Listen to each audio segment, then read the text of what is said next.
Bonjour à toutes et bonjour à tous, bienvenue dans une nouvelle vidéo.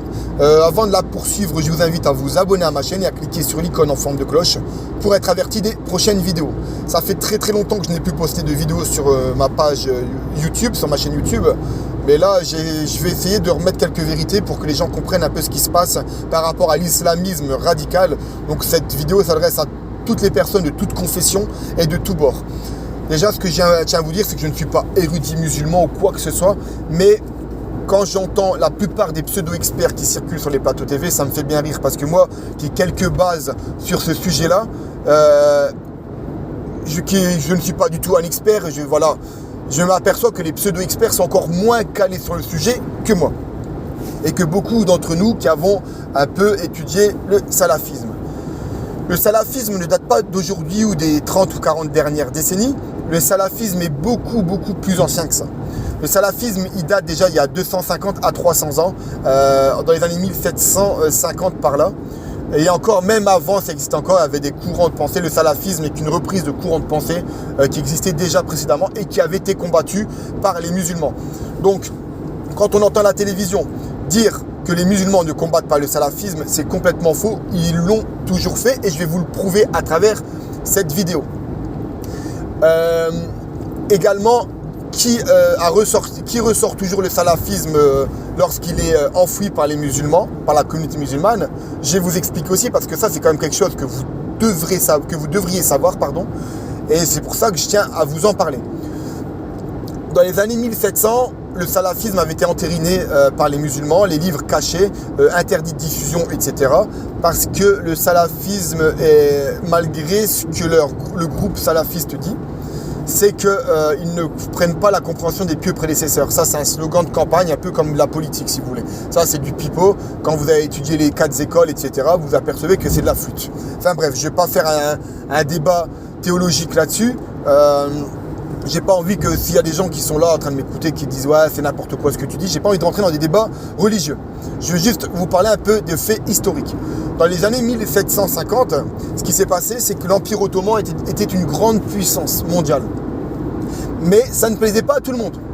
Ça ne plaisait pas à tout le monde. Et je vais vous dire dans quelques instants qui a ressorti le salafisme pour justement combattre l'Empire ottoman de l'intérieur. Il ne voulait pas déclarer une guerre à l'Empire ottoman, guerre qu'ils auraient peut-être perdue. Ils ont voulu détruire l'Empire ottoman de l'intérieur et ils ont réussi d'ailleurs. Dans les années 1750, un bédouin du Nejd, de la région de Nejd, du Grand Cham, de la région du Nejd, qui s'appelait Mohammed ibn Abdel Wahhab, wahhabisme, salafisme, prêchait une parole littéraire dans ces villages, dans ces tribus. Mais il était très peu écouté, il n'y avait pas beaucoup d'adeptes, et puis son courant de pensée ne réussissait pas à prendre la mayonnaise dans les tribus. Donc on va dire qu'il était stationnaire, il était quasiment mort. Et ce qui s'est passé, c'est que l'Empire britannique, voulant détruire l'Empire turc, l'Empire ottoman, a décidé d'octroyer des sommes faramineuses. En fait, il a déployé des sommes faramineuses justement pour que ce courant de pensée qui avait été éteint par la communauté musulmane quelques années, quelques décennies, quelques siècles avant, reprenne goût et force dans l'Empire ottoman pour détruire l'Empire ottoman de l'intérieur. Il y a eu des massacres de Taïf et tout ça, faits par le salafisme, par Mohammed ibn Abdel Wahhab, qui a tué des musulmans après. Mais grâce ou à cause de l'Empire britannique, ça il faut le dire.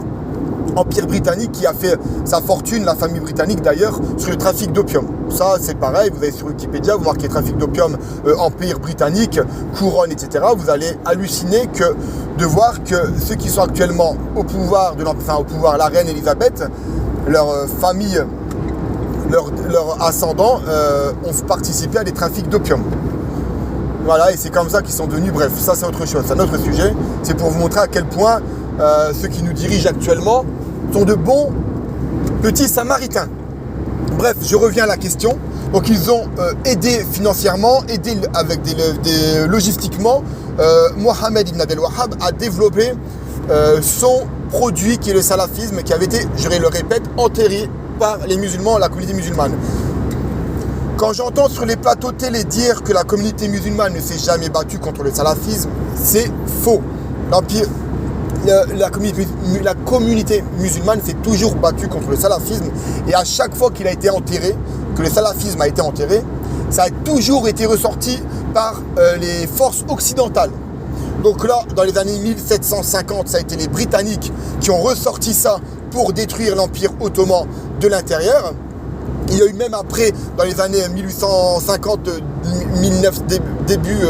fin des années 1800, l'Égypte en fait qui a voulu la porte d'or, qui a combattu le salafisme, etc. Et il y a encore eu les forces occidentales qui se sont mêlées et qui ont aidé le salafisme à se déployer. Donc ça, c'est quelque chose qui m'énerve. Ce double discours et ce qui s'est passé dans l'histoire, on n'entend jamais ça à la télévision. Ça, c'est la première chose.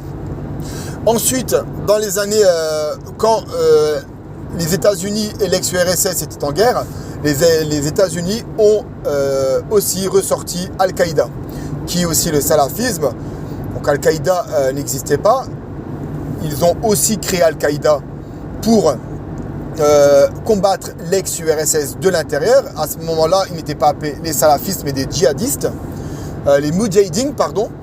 Donc il y a eu des bons comme commandant Mas'ud, ça il n'y a pas à chier, c'était quelqu'un d'honnête, d'intègre, de bon.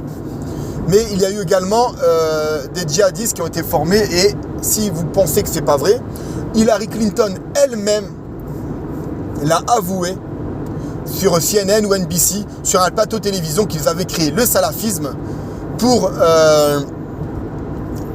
qu'ils avaient fait ressortir le salafisme pour détruire l'empire de l'ex-URSS, de l'intérieur.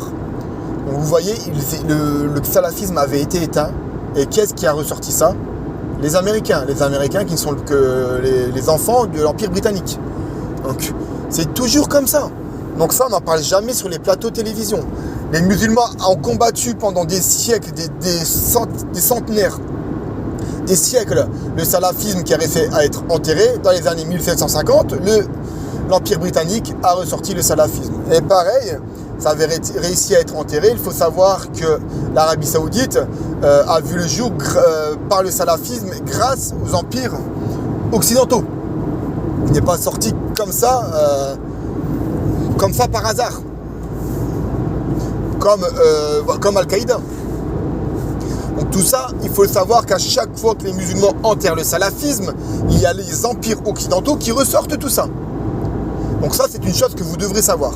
Et ensuite, c'est pareil, on parle de salafisme, mais il y en a plusieurs du salafisme. Il y en a plein.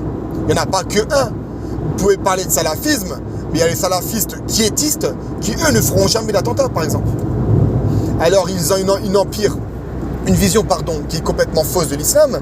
Mais eux, ce qu'ils font, ils ne font qu'apprendre, étudier auprès de savants salafistes. Donc, ils sont complètement à côté de la plaque par rapport à l'islam. Mais jamais ils ne passeront faire des attentats. Au contraire, il y a les salafis, qui sont deux groupes différents, qui ne s'aiment pas.